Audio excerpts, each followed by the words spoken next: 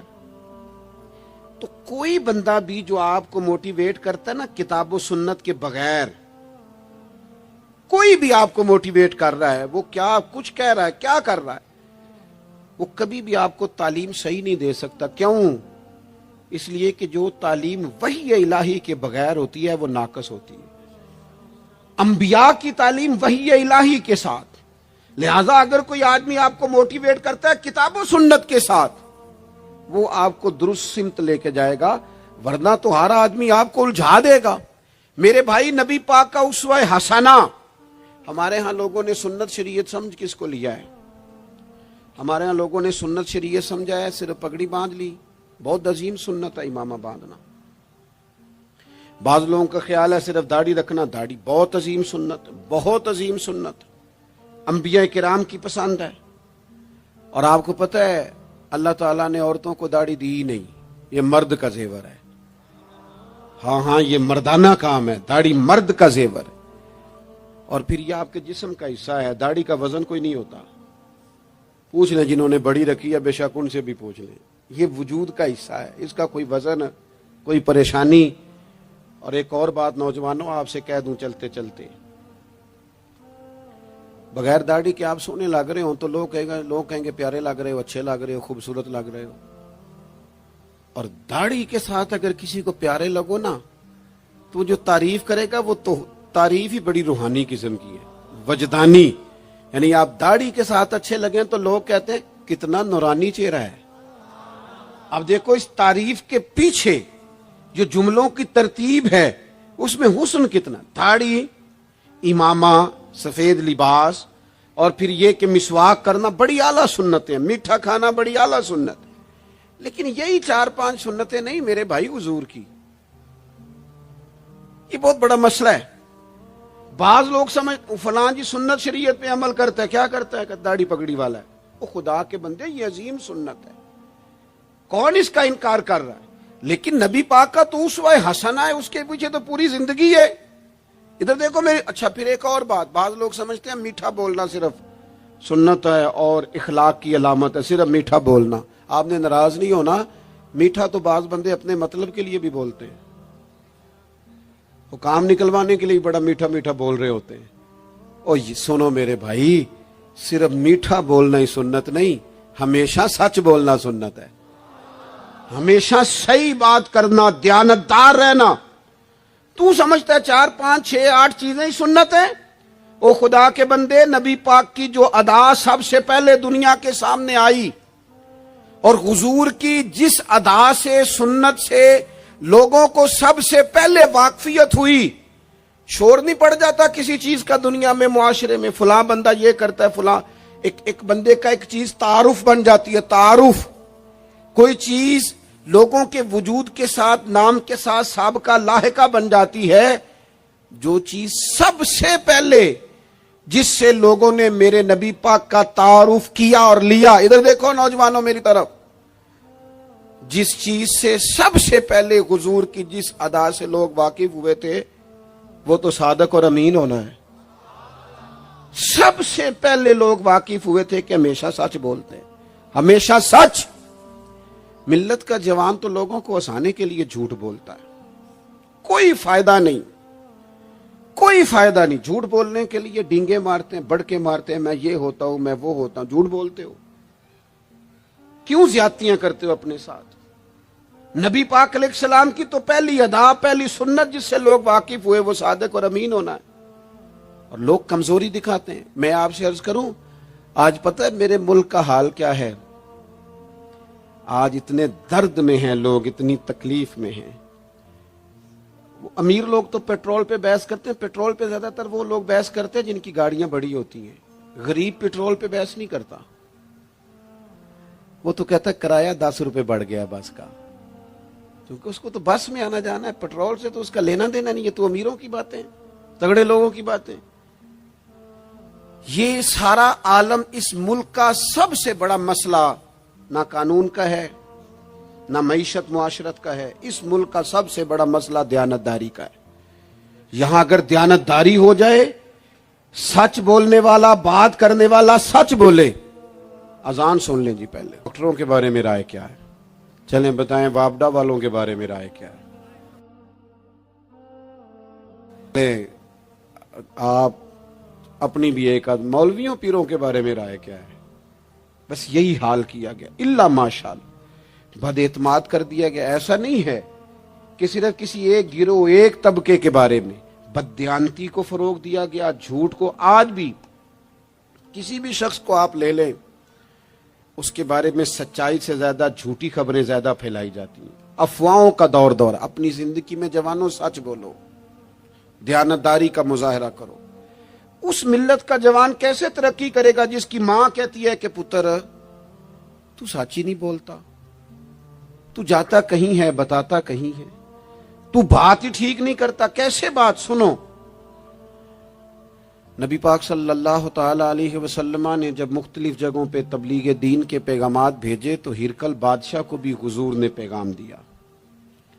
بڑا سیانہ آدمی تھا، سمجھدار تھا، معاملہ فہم تھا. اس نے کہا میں کوئی جذباتی فیصلہ نہیں کرتا، کچھ چیزوں کے نا حضور کے بارے میں کچھ چیزوں کے سوالات میرے ذہن میں ہیں.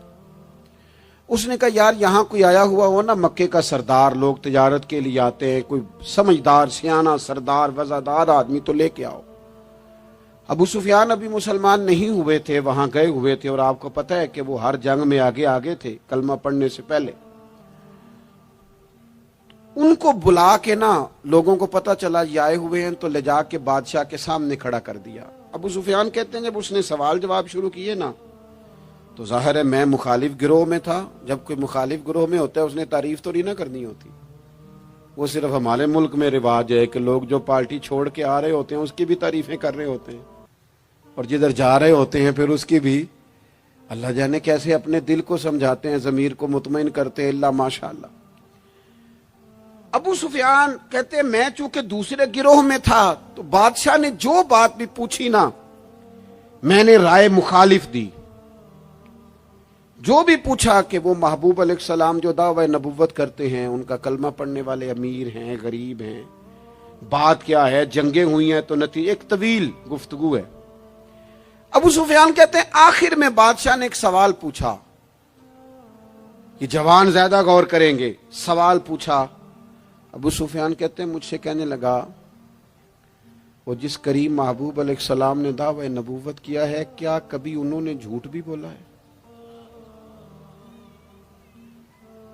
ابو سفیان کہتے ہیں میں چپ کر گیا. ایک منٹ کے لیے میرے دل میں خیال آیا معاذ اللہ کہہ دوں بولا ہے. پھر میں نے سوچا یہ تو عرب کی وزاداری کے خلاف ہے کہ میں جھوٹ بولوں. اور پھر ابو سفیان کہتے ہیں میرے دل کے کونے سے آواز آئی میں کوئی اور بات کروں گا تو شاید کوئی تھوڑی دیر کے لیے سوچے، اور اللہ کے رسول نے جھوٹ بولا یہ تو مانے گا ہی کوئی نہیں، یہ تو مخالف نہیں مانیں گے، کافر مشرک نہیں مانیں گے. بادشاہ کہنے لگا سوچتے کیا ہو، بتاؤ کیا کبھی انہوں نے جھوٹ بولا ہے؟ تو ابو سفیان کہتے میرے ہاتھ میں چھڑی تھی، میں نے اٹھا کے دوبارہ زمین پہ رکھی. میں نے کہا بادشاہ وہ رشتے میں میرے بھتیجے لگتے ہیں، میری ان سے مخالفت ہے، میں ان کے مقابل فوجیں تک لے کے آتا ہوں، وہ ہمارے بتوں کو برا کہتے ہیں. رائے کا اختلاف اپنی جگہ پر، لیکن وہ میرے سامنے پیدا ہوئے میرے بھتیجے ہیں. میں نے انہیں ماں کی گود میں بھی دیکھا ہے، دادا کے کندھوں پہ بھی دیکھا ہے، سیدہ ختیجہ کا دولہا بنے بھی دیکھا ہے. میں نے ان کی گود میں ان کی بیٹیوں کو کھیلتے بھی دیکھا ہے. اختلاف اور مخالفت اپنی جگہ پر وہ کریم میرے سامنے پیدا ہوئے اور ان کے مقدس بال میری آنکھوں کے سامنے سفید ہوئے. ان کی زبان سے جو بھی نکلتا ہے حق اور سچ ہی نکلتا ہے. وہ اسیر دشمن کی چاہ میں بھی، مخالفوں کی نگاہ میں بھی وہ امی ہے، صادق ہے، معتبر ہے، میرا پیغمبر عظیم تر ہے. کبھی زبان سے جھوٹ نہیں نکلا. اللہ آپ کو جزا دے. سنیں جی کچھ خطیب بغیر نعروں کے بھی تقریر کر لیتے ہیں یار، اونچی سبحان اللہ کے بغیر بھی کام چل جائے گا انشاءاللہ. آپ خالی سنتے جائیں نہ بھی سبحان اللہ کہیں پھر بھی گزارا، اثر کرے نہ کرے سن تو لے میری فریاد، اور نہیں ہے داد کا طالب یہ بندہ آزاد. میرے عزیز نبی پاک علیہ الصلوۃ والسلام نے سچ بولا. ابو سفیان کہتے ہیں ان کی زبان سے سوائے حق سچ کے کبھی کچھ نکلا. کریں نا تھوڑی پابندی ہم بھی سچ کی کریں نا. اچھا ہم بولتے ہیں سچ, بہت سارے لوگ سچ بولتے ہیں, لیکن وہ دوسروں کے بارے میں بولتے ہیں, اپنے بارے میں نہیں بولتے. اس نے اتنا جھوٹ بولا, اس نے اتنی کرپشن کی, فلانے نے یہ کرے, دوسروں کے بارے میں بول رہا ہے. اپنے بارے میں سچ بول. اپنے بارے میں تو بتا تو نے کیا کیا ہے. نہ ادھر ادھر کی تو بات کر, بتا کہ قافلہ کیوں لٹا. مجھے راہزنوں سے غرض نہیں, تیری راہبری کا سوال ہے. تو کہاں تھا, اپنی بات بتا. ابو سفیان کہتے ہیں جب میں نے بادشاہ کو یہ بات بتائی نا, تو اس نے چادر کندھے پہ رکھی اور وہ جانے لگا. تو میں نے کہا یار تو نے اتنی باتیں پوچھی, میں نے اتنے جواب دیے, کوئی نتیجہ بات کا کوئی رزلٹ بھی نکلتا ہے نا, کوئی اینڈ بھی ہوتا ہے, کوئی نتیجہ بتا. تو کہتے ہیں بڑے تحمل سے, بردباری سے بادشاہ ہنس پڑا. ہنس کے کہنے لگا نتیجہ تو نکلا ہے. کہا کیا نتیجہ نکلا؟ تو کہنے لگا یار جس بندے نے کبھی بندوں سے جھوٹ نہیں بولا, وہ یہ والا جھوٹ کیوں بولے گا کہ میں اللہ کا رسول بن کے آیا ہوں. جو بولتے ہی سچ ہیں تو پھر گویا وہ کہہ رہا تھا مان لو کہ یہ بھی وہ سچ ہی بولتے ہیں کہ میں اللہ کا رسول بن کے آیا ہوں. ایک تو حضور کی اس اہم ادا کو اپناؤ. آپ کو پتہ ہے کسی باپ نے کسی مجبوری سے کبھی کہا ہوگا اپنے بیٹے کو چلے 2 منٹ کے لیے مان لیتے ہیں, کوئی مجبوری ہوگی, اس نے چلے فرض کیا کسی مجبوری کے تحت اس نے کہا تھا اپنے بیٹے کو کہ باہر جو بندہ آیا اسے کہہ دو کہ میں گھر میں نہیں. چلے مان لیا 2 منٹ کے لیے تیری مجبوری تھی, لیکن میں ذمہ داری سے کہتا ہوں تو نے ایک دفعہ اپنے پتر سے کہا تھا نا جھوٹ بول دے میں گھر نہیں, پھر تو ساری زندگی منت کرے گا وہ تیرے ساتھ بھی سچ نہیں بولے گا. اتنی بڑی بیماری ہے یہ, گھر توڑتی ہے, گھر یہ قبیلے توڑتی ہے, رشتوں کو کمزور. کیوں جھوٹ بولتے ہو رشتہ کرتے وقت کہ بچہ یہ کماتا ہے یہ کماتا ہے, کیوں جھوٹ بولتے ہو؟ صاف ستھری 2 ٹوک بات کرو. اتنا بڑا رشتہ میاں بیوی کا جو اللہ کی نشانیوں میں سے نشانیاں جھوٹ پر قائم کرتے ہو. بیٹی کے والدین بھی اللہ ماشاءاللہ جھوٹ بولتے ہیں, یہ دے دیں گے یہ دے دیں گے. بعد میں کہتے ہیں لڑکے والے لالچ کرتے ہیں, آپ نے پہلے لالچ خود پیدا کیا, کیوں کہانیاں سنائی. اتنا اہم رشتہ جس کی بنیاد پر سارا گھر چلنا تھا, وہ رشتہ بد اعتمادی پر قائم ہے. جب ایک دوسرے پر اعتماد ہی نہیں ہے تو سکون کیسے آئے گا؟ اپنی زندگی میں سچ لاؤ. دولت لانے سے زیادہ ضروری سچ لانا ہے. گھر میں مہنگی چیزیں لانے سے بہتر ہے اپنے گھر میں سچ لے آؤ, دیانتداری لے آؤ. گھر بھی بچ جائے گا, قبیلہ بھی بچ جائے گا. ذمہ داری سے کہتا ہوں سچ بولو, دیانتدار ہو جاؤ, ملک بھی بچ جائے گا. اس امت کا بھلائی اس کام میں ہے. یہ حضور کا اسوہ حسنہ ہے. اور تیسری بات, نبی پاک کی سنت صرف مسواک لے کے دانت صاف کرنا ہی نہیں, دل صاف رکھنا بھی میرے نبی کی سنت ہے. دل صاف رکھنا بھی حضور کا طریقہ. دل بڑے بوجھ ہوتے ہیں ہمارے دلوں پر, مفت کی ناراضگی, کوئی لینا دینا نہیں. وہ جی فلانے بندے نے نا جی اپنی بچی کی شادی کی یا بچے کی شادی کی, رشتہ دار نے مجھے پوچھا نہیں. بھئی آپ کو کیوں پوچھتے, آپ کیا ہیں؟ ان کا گھر تھا. آپ بلا وجہ آپ ناراض ہو کے اپنے گھر میں کیوں پوچھتے؟ آپ کو کس کتاب میں لکھا ہے, کس شریعت میں لکھا ہے, کہاں قانون ہے آپ سے پوچھا جائے؟ وہ فلانے بندے نے میرے بارے میں بات کی ہوگی. اور یار تو اتنا اہم نہیں ہے ساری دنیا تیرے خلاف باتیں کرے, تو مفت میں ٹینشن لے گیا ہے. وہ جو 2 بندے دور کھڑے ہیں وہ کوئی اور بات کر رہے ہیں, تیری نہیں کر رہے. مفت میں اپنے دلوں میں بوجھ, مفت میں بدگمانیاں. اور جی فلانا بندہ امیر ہو گیا, کیسے ہو گیا؟ یہ تیری ڈیوٹی ہے, تیری ذمہ داری ہے. میرے اعلیٰ حضرت فاضل بریلوی رحمت اللہ لکھا ہے, حسد کرنے والا بندے پر اعتراض نہیں کرتا, حسد کرنے والا اللہ تعالیٰ کی تقسیم پر اعتراض کرتا ہے. معاذ اللہ ثم معاذ اللہ. وہ تو کہہ رہا ہے اسے نہیں ملنا چاہیے تھا, مجھے ملنا چاہیے تھا. آپ جب اتنی زیادہ عداوتیں پیدا کر لیتے ہیں, آپ کیوں نہیں اس چیز سے خوش ہوتے جو نظام میرے رب نے بنا دیا ہے؟ اتنی بڑی اللہ کی مخلوق ہے, لیکن ہمیں لوگ اچھے ہی نہیں لگتے.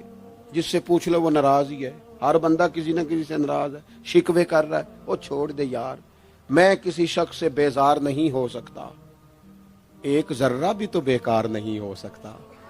جسے اللہ نے بنایا ہے وہ بیکار ہے. میں بدعقیدہ بد مذہب کی بات نہیں کر رہا. وہ پھر دہراتا ہوں, ایک تو حضور کی زندگی کامل ہے, مکمل ہے, اسے پڑھو. جس زاویے سے ہنسنا بھی با کمال ہے, رونا بھی بڑا قیمتی ہے.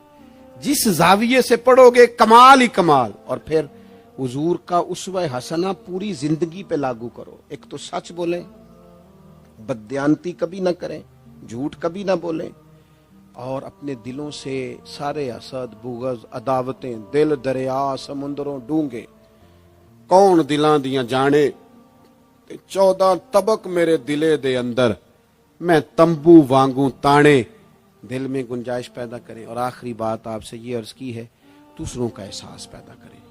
دوسروں کے لیے ہم اس دین کے ماننے والے ہیں اس میں سے آبا زخمی حالت میں میدان میں زخموں سے چور بھی پڑے ہونا تو پھر بھی کہتے ہیں پانی میرے بھائی کو پلا دو. پانی اس دین کے ماننے والے. ہمیں نا خود غرض کیا گیا, اپنی اپنی پہ لگا دیا گیا ہے. بانٹنا شروع کرو گے نا, بانٹنا, اس میں صفائی بھی ہے, برکت بھی ہے. اور جو بانٹتے ہیں ان کے خزانے خالی نہیں ہوتے, انہیں اللہ تعالی بھی فرماتا ہے. پھر ایک دفعہ دعا کرتا ہوں, اللہ تعالیٰ احباب کی کوشش کو اپنی بارگاہ میں قبول فرمائے. حضرت قبلہ پیر صاحب دامت برکاتہم العالیہ آستان عالیہ سالکاباد شریف سے آپ تشریف لائے, آپ نے صدارت بھی فرمائی اور ہم سب کے لیے دعا بھی فرمائیں گے. اللہ تبارک و تعالیٰ اس بزم نور کو قبولیت کا درجہ عطا فرمائے. وما علینا الا البلاغ.